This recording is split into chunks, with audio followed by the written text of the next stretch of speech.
Cthulhu Jack.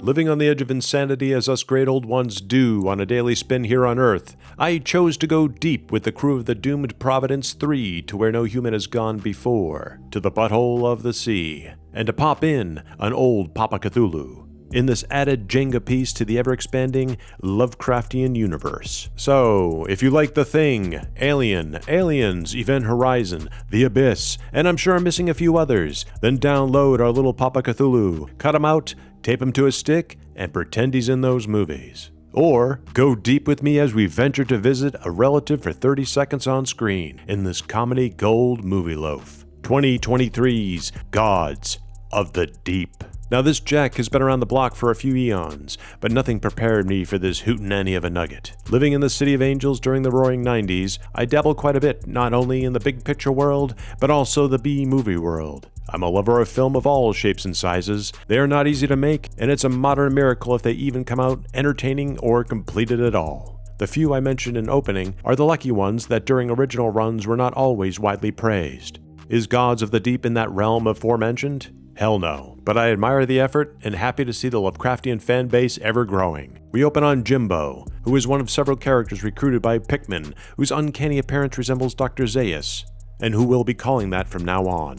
The opening pace of this movie, I thought I was wading through the equivalent of cosmic quicksand. During the laborious briefing scene, we meet our faithful crew, Bluto, Popeye, Cindy, and Burke. These are not their character names, but they will be today. They are told to come back in 24 hours if interested, and if so, are supposed to go and train for 2 months prior to the dive. Jimbo and Cindy are having a chat outside the mess hall. Now, I know in the scope of the film this may seem nitpicky, but screw it. If you're shooting a scene like this, move the camera to at least get the actress's face. That's what you're paying her for. This whole time, all we see is the side of her face. This is the digital age, baby. There's no excuse. 2 months pass and our crew are trained and ready for their dive. Yeah, keep telling yourself that. Once they're settled in their submersible, Providence 3, I noticed something odd.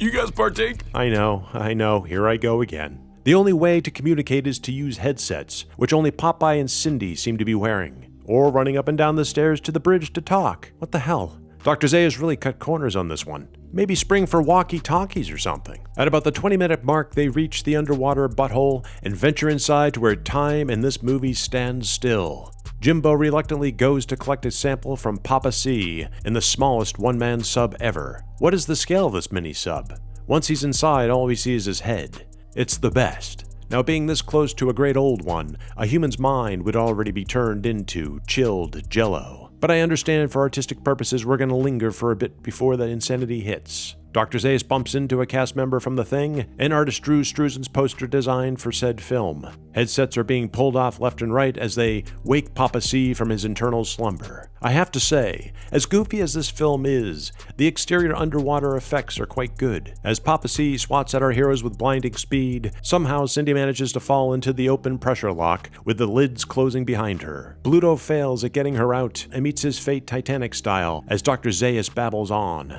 Burke is the medic of the group and for some reason doesn't even know his own profession. Bluto has to tell him. Joe, help her! Help her! She's fucking dead! Well, do something! You're the fucking safety officer! With a lackluster CPR attempt, he basically leaves Cindy to die. By the way, she is in the water for a good 5 minutes at least, and probably a total of 10 minutes unconscious, at best, before Jimbo finally makes it back with the sample and saves her. Holy hell, this movie has more padding than a mattress. Cindy lives, with Dr. Zaius removing the sample from the mini-sub in what looks like to be Tupperware, and puts it in a home aquarium for protection. I guess this is how they do quarantine on this sub. From here, it's a mixed bag of aliens and aforementioned. Then, we get to Dr. Zaius in a scene described only as, "Once you witness it, you will never forget it. You have been warned." Burke does more Burke from Aliens things, and Cindy and Jimbo manage to wrestle away a machine gun from Burke, then proceed to fire it wildly inside the hull of a pressurized environment. Whatever you say. Cindy eventually escapes, and Jimbo meets the Thing, which I guess is his dead pops and everyone else's toast. The best part, honestly, other than the Papa Cthulhu, is the end. The literal end. I mean, it's the chestburster scene from Alien, but with tentacles. Fun, nonetheless. So if you're looking for a few good laughs with a 30-second Cthulhu appearance, then grab some friends and create your own Gods of the Deep drinking game. Until next time. Congratulations, bitch! You got exactly what you fucking wanted! Our first channel watch party double feature will air March 16th, right here on YouTube. So click links below to be notified. Many thanks for the support, and Hail Cthulhu!